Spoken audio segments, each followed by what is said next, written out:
Neil Diamond was the man with the voice that made the world sing along to Sweet Caroline and Cracklin' Rosie. He once ruled the charts, filled stadiums, and lived like a king. But today, things look very different.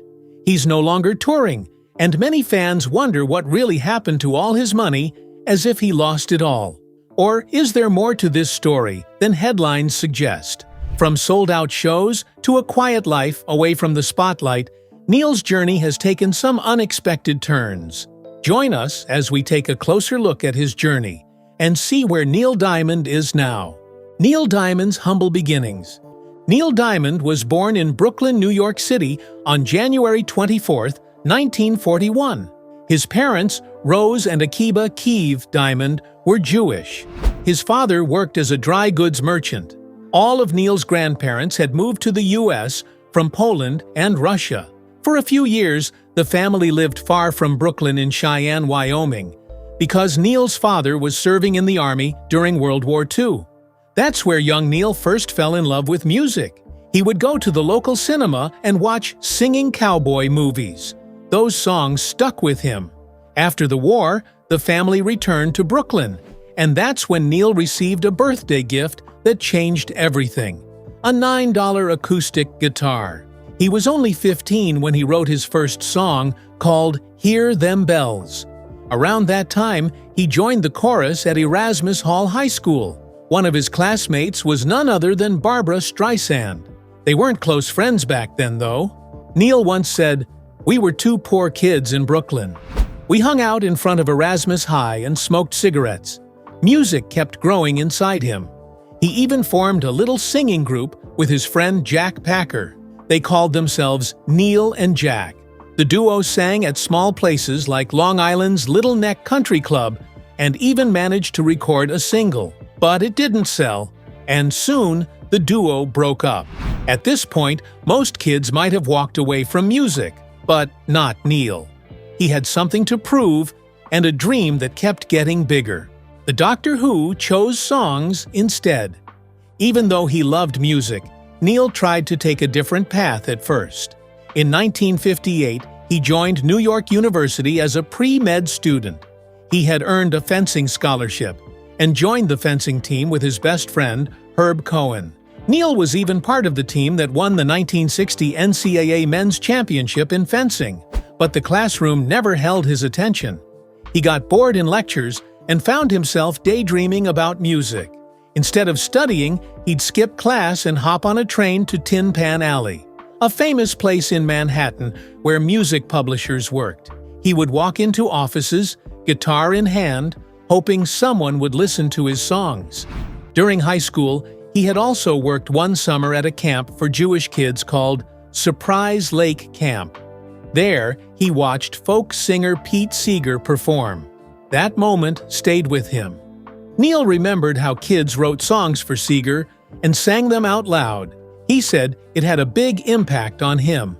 The next thing, I got a guitar when we got back to Brooklyn, started to take lessons, and almost immediately began to write songs, he said. For Neil, songwriting wasn't just a hobby. It became a way to deal with his feelings. He once said it helped him release his frustrations. He also discovered that writing poems could win hearts. He wrote poetry for girls he liked, and they responded well. Soon, even other boys were asking him to write love poems for them too. Neil's love for music only grew stronger. In his senior year at NYU, he was just 10 credits away from finishing his degree. But then came a life-changing offer. Sunbeam Music. Publishing offered him a 16-week job to write songs for $50 a week. That was a decent paycheck at the time. Neil didn't think twice. He dropped out of college and took the job.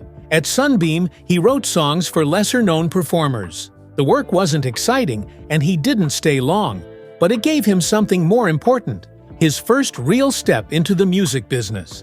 And with that bold move, Neil Diamond walked away from a future as a doctor and straight into a life filled with songs, lyrics, and eventually, stadiums full of fans.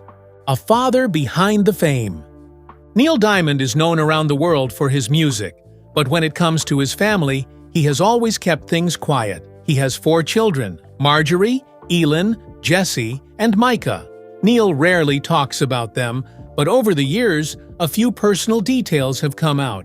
He had his 2 daughters, Marjorie and Elin, with his first wife and high school sweetheart, Jane Posner. Their marriage ended in 1969. Later, he married Marcia Murphy and had 2 sons, Jesse and Micah. Neil and Marcia were together for 25 years before they divorced in 1994. Neil has been honest about how fame and work affected his home life. His music career took up a lot of time, and it often pulled him away from his loved ones. "There were always tears," Neil said during an interview with 60 Minutes Australia in 2020. "The kids cried, my wives cried, I cried." He added, "Somehow, they don't remember that so much, but I walk around with a sense of guilt still because I left them more than I should have, but the work required it." Despite the guilt, Neil never stopped loving his children.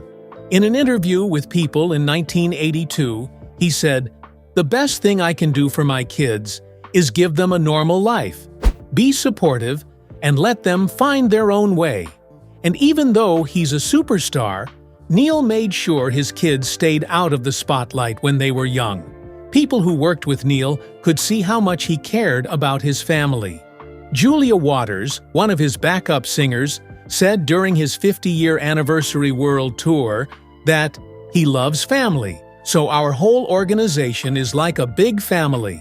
That love extended to his children, and now also to his grandchildren, 8 of them, from school-aged kids to young adults.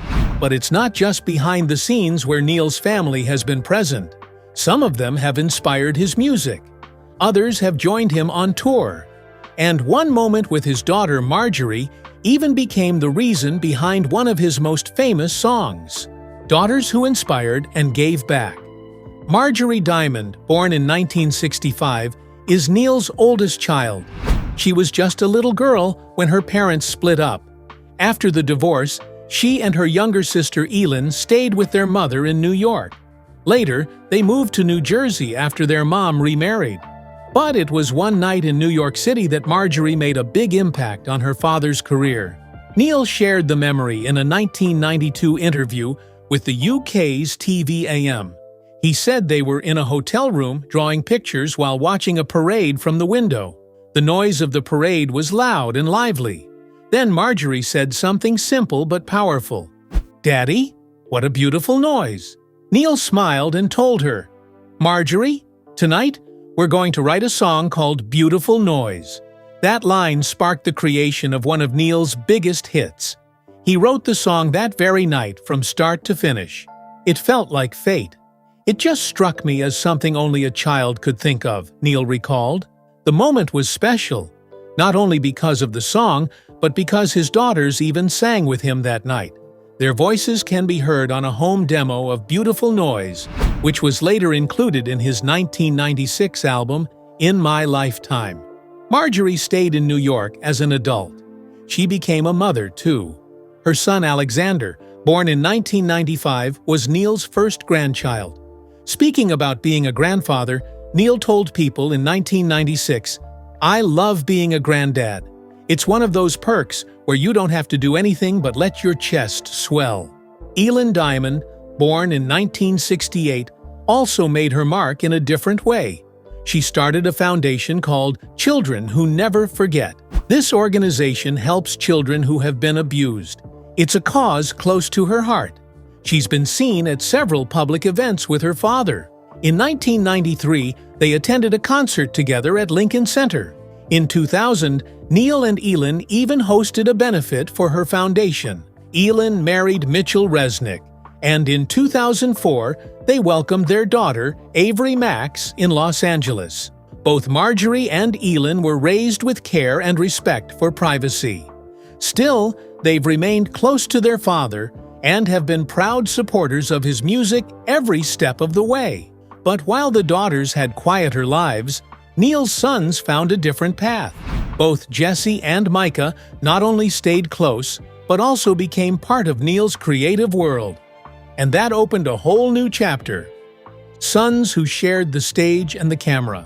Jesse Diamond, born in 1970, is Neil's older son with Marcia Murphy. He was just 24 when his parents separated. But even before that, Jesse was no stranger to his dad's world. He started showing interest in music early and even toured with Neil in his 20s. In 1992, Jesse appeared with his dad on TVM. When asked about the experience, he smiled and said, "It's just good fun for me. I don't get paid, I'm just really along for a great time." Neil said that having Jesse on stage started as a way to keep him close. "Jesse has been playing on stage since he was 6, mostly so I could keep an eye on him while I was on the road," Neil shared. But Jesse quickly picked up the rhythm. He played drums, learned guitar, wrote music, and even became a strong writer. "It's a big kick," Neil said. "It's something that I dreamed about for a long time." Jesse studied music and visual arts at the California Institute of the Arts, but later he found his real passion in photography. In 2002, he started his own company, The Street Studio. He also became the creative officer for IIST from 2011 to 2020. His photos have been shown in New York, Los Angeles, and even Germany. Jesse won several awards, including Fine Art Photographer of the Year in 2004. He also published work in several books. In 1998, while at a camp in Kenya, Jesse met actress Cheryl Lee. They got married after 2 years of dating and had a son named Elijah in 2000. Elijah later became a model. Jesse and Cheryl eventually divorced, and in 2016, Jesse started dating therapist Elena Belsberg. They got married in 2019. In 2023, Jesse posted a birthday message for Neil with a sweet photo. It read, "Happy birthday, Dad. Love, respect, salute." Neil's youngest child, Micah Diamond, was born in 1978. He was in high school when his parents divorced. Neil's brother once said that although Neil was often busy, he was always there, emotionally, when the kids really needed him. Micah also followed a creative path. He worked in photography and was the creative director at Schnaps. He also helped co-found IIST with Jesse. When Neil was recording his 2020 album Classic Diamonds, he sent Micah to London to capture photos of the music sessions. Neil recalled the moment with pride. "I have a kid who I sent down there to London. My son, Micah. He's a very talented photographer," he said. "I didn't tell him what to capture. I just wanted great pictures that helped visualize the story and the emotion of the album." Neil said the photos Micah took were full of soul and passion, and that they truly brought the music to life. Most of the images for Classic Diamonds came from Micah, with a few from Jesse as well. That kind of collaboration meant the world to Neil, not just as a musician, but as a father. Even though Neil Diamond is a music legend, the heart of his story is family. His children, Marjorie, Elin, Jesse, and Micah, each played a role in shaping the man behind the music. And as we'll soon see, their love stayed with him through all of life's changes, especially when things took an unexpected turn. Struggles, start, and the first break. Neil Diamond didn't have an easy start in music. After his first short job at Sunbeam, music ended, he was not rehired. Still, he kept going. He began writing and recording songs on his own. He once said, "I never really chose songwriting, it just absorbed me." His first real try in the business was a singing duo with his friend Jack Packer. They called themselves Neil and Jack. They released a few songs in 1962, but none of them became hits. Even though music magazines gave them good reviews, the records didn't sell. That same year, Neil signed a solo deal with Columbia Records. But again, his songs didn't make it to the charts, and Columbia dropped him. The next few years were hard. Neil was writing songs but barely earning enough to eat. He once said he could only afford 35 cents a day for food.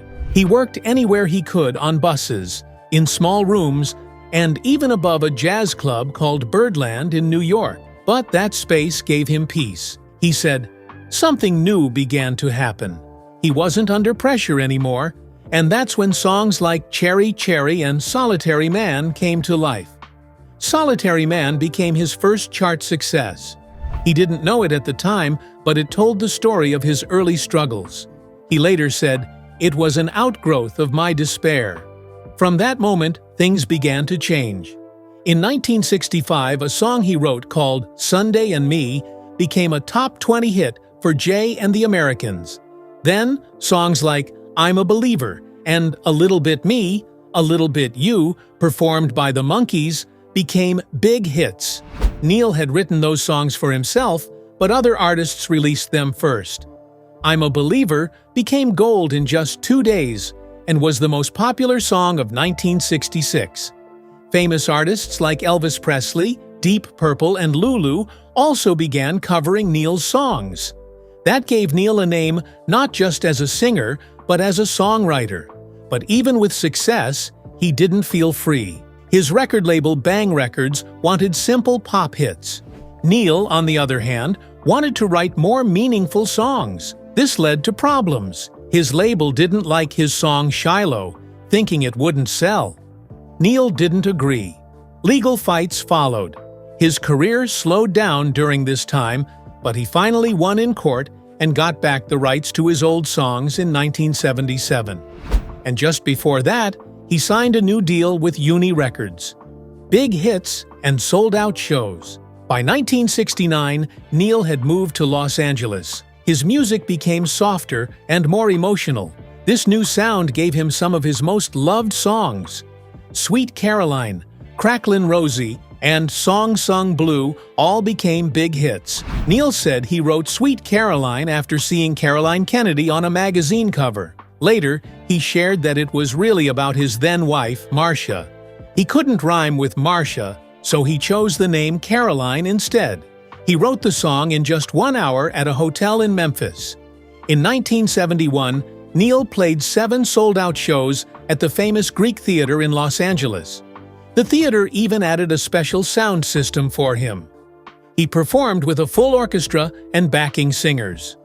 One newspaper called it the finest concert in Greek theater history. He said, "Performing is the most joyful and happiest thing I do." The bigger the crowd, the more excited he felt. In 1972, he returned to the Greek Theater and did 10 shows. These shows were recorded and turned into a live album called Hot August Night. Neil said, "Hot August Night captures a very special show for me." The album was a huge success, especially in Australia, where it stayed in the top 20 for 2 years. That same year, he became the first rock-era star to headline on Broadway. He did 20 shows at the Winter Garden Theater in New York. Critics loved it. The New York Times said he had the performance macho to pull it off. After that, Neil stepped back for a few years. He didn't perform live again until 1976. He used that break to spend time with his young son Jesse and to work on 2 albums, Serenade and Beautiful Noise. In 1973, Neil switched labels again, this time to Columbia Records. His first album there was a soundtrack for Jonathan Livingston's Seagull. The film did poorly, but the album became a hit. Neil even won a Grammy and a Golden Globe for his work. But there was drama. Both Neil and the author of the book sued the movie's director. Neil said the film butchered his music. He promised never to work on a movie again unless he had full control. Still, Neil kept moving forward. In 1976, he performed again at the Greek Theater. That concert included duets with Helen Reddy and even Henry Winkler, who played the Fonz. He also performed in Las Vegas and earned $650,000 for just one show. In 1977, Neil released I'm Glad You're Here With Me Tonight. It featured You Don't Bring Me Flowers, which later became a hit duet with Barbra Streisand. The duet reached #1 in 1978. They even surprised the crowd at the 1980 Grammy Awards with a live performance. That same year, Neil acted in The Jazz Singer, a remake of a classic movie. The movie didn't do well, but the soundtrack was a big hit. Songs like Love on the Rocks, Hello Again, and America became favorites. Neil said America was a tribute to his grandparents. It's my gift to them. he said. Neil's health took a hit in 1979. He collapsed on stage and later had surgery to remove a tumor on his spine. He said he had been losing feeling in his leg for years, but ignored it. The operation lasted 12 hours, and he wrote goodbye letters, thinking he might not survive. But he pulled through. Lasting fame and a life remembered. The 1980s brought some challenges. Neil starred in The Jazz Singer, but critics didn't love his acting. Still, he won fans with the music. He called the experience the ultimate bar mitzvah. One song, Heartlight, was inspired by the movie E.T. The title character wasn't named in the song, but the record company still threatened legal action. Neil's singles didn't top the charts like before, but his tours were massive. In fact, Billboard named him the most profitable solo performer of 1986. In the 1990s, Neil released several albums, including 2 Christmas albums. He performed for President George H.W. Bush and opened major venues with sold-out shows. Sweet Caroline became a favorite at sports games. From football to rugby, fans around the world sang along. In the 2000s, Neil proved he was still a star. His album 12 Songs came out in 2005 and was called one of his best works in years. In 2008, Home Before Dark topped charts in the US and UK. He performed at Fenway Park, Madison Square Garden, and even appeared on Jimmy Kimmel Live. Neil never stopped working. He was honored at the Grammys, the Kennedy Center, and got a star on the Hollywood Walk of Fame. His 50-year anniversary tour began in 2017. In 2019, Sweet Caroline was added to the Library of Congress for being culturally important. In 2018, he shared something deeply personal. Neil had been diagnosed with Parkinson's disease and would no longer tour. But he kept recording. That same year, he performed a surprise show for firefighters in Colorado. In 2022, a Broadway musical about his life, A Beautiful Noise, opened. Neil even surprised the audience by singing Sweet Caroline live. He said his singing voice was still strong, but behind the scenes, Neil was already facing a personal battle that would change everything. Before the spotlight of Broadway lit up his story, life had quietly handed him a difficult diagnosis, one he wasn't ready to face. Facing the diagnosis, in 2018, Neil Diamond was diagnosed with Parkinson's disease. At first, he couldn't believe it. In his words, "I was just not ready to accept it." When his doctor told him the news, Neil didn't want to stop working. He said, "I have work to do, so I'll see you later." He didn't let the illness slow him down, at least not right away. For about 2 years, he stayed in denial. He continued with his plans, even though the disease had already started to affect him. But slowly, he started to accept what was happening. In 2023, he shared, "Somehow, a calm has moved in, and I like it." That calm gave him a new sense of peace. He said, "I find that I like myself better. I'm easier on people. I'm easier on myself." It wasn't an easy road, though. Neil admitted, "I'm still doing it, and I don't like it." But he also added, "This is the hand that God's given me, and I have to make the best of it." And so I am. Even as the disease brought challenges, Neil didn't give up on life.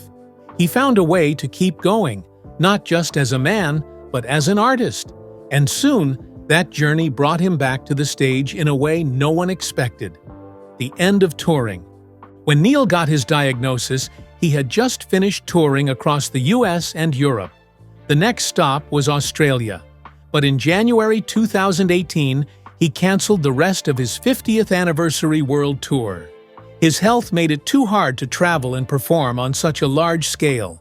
In a message to fans, Neil said, "It is with great reluctance and disappointment that I announce my retirement from concert touring." It wasn't a decision he took lightly.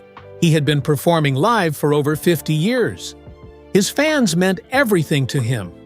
Even so, he made a promise. He said he would continue writing, recording, and working on new projects. "The ride has been so good, so good, so good thanks to you," he told his audience. His team explained that this choice was made on the advice of his doctors. Parkinson's is a disease that affects movement.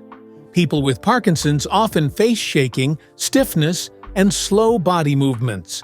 For a man who once filled stadiums and moved across giant stages, this diagnosis changed everything. But Neil didn't stop doing what he loved. He kept singing, writing, and even performing in smaller, special moments. He showed that while he had stepped away from touring, he hadn't stepped away from music. One of the most emotional moments in recent years came when A Beautiful Noise, the Neil Diamond musical, opened on Broadway in December 2022. The show is based on his life and music. Neil was there on opening night and surprised the crowd by singing Sweet Caroline live. It was one of his first public performances since retiring. The audience cheered, and the moment was full of emotion. Neil later said, "I still can sing." He added, "It's like all the systems of my mind and my body are working as one when I'm singing, and it's a great feeling." That moment proved something powerful. Neil's love for music never left him. During an interview with CBS Sunday Morning, he explained that the show helped him process his feelings. "The show is part of my psychotherapy," he said, "and it hurt. Watching scenes from his past wasn't always easy. I didn't like looking at myself in many of the scenes," he admitted. "I was a little embarrassed, I was flattered, and I was scared. But the process helped him come to terms with who he is today." Music wasn't just his job. It was the one thing that brought all parts of him together: his mind, his voice, and his memories. Even as the disease took away his ability to tour, it couldn't take away the joy he found in a song. Still grateful, still standing. Neil's journey with Parkinson's has been hard, but it's also been full of small victories. He didn't hide from the public. He waited a few years before speaking openly, but when he did, his honesty touched many lives. He said that dealing with the disease meant giving up some parts of his life, but it also gave him new appreciation for what he still had. "I've had a pretty amazing life. It's true," he said. Even in quiet moments, he finds peace. He talked about the calm that has entered his life, saying it feels like the hurricane is finally over. He explained, "Things have gotten very quiet, and I like it." He also said something powerful. "The beat goes on, and it will go on long after I'm gone." That one sentence sums up how Neil sees the world now. He knows life changes. He knows health fades, but music stays. His story is not just about fame or hit songs. It's about strength, honesty, and finding peace in the hardest moments. Neil once said, "Okay, so this is the hand that God's given me, and I have to make the best of it." And with his voice, his songs, and his truth, he's doing exactly that. Today, at the age of 84, Neil Diamond may no longer be touring the world, but he continues to inspire millions simply by being himself. Honest, graceful, and still deeply connected to the music that made him a legend. What's your favorite Neil Diamond song? And what memory does it bring back for you? How do you feel knowing the story behind his music and his battle with Parkinson's? Share your thoughts in the comments below, and don't forget to hit like, subscribe, and stay tuned for more incredible stories from Hollywood's fascinating history. See you next time!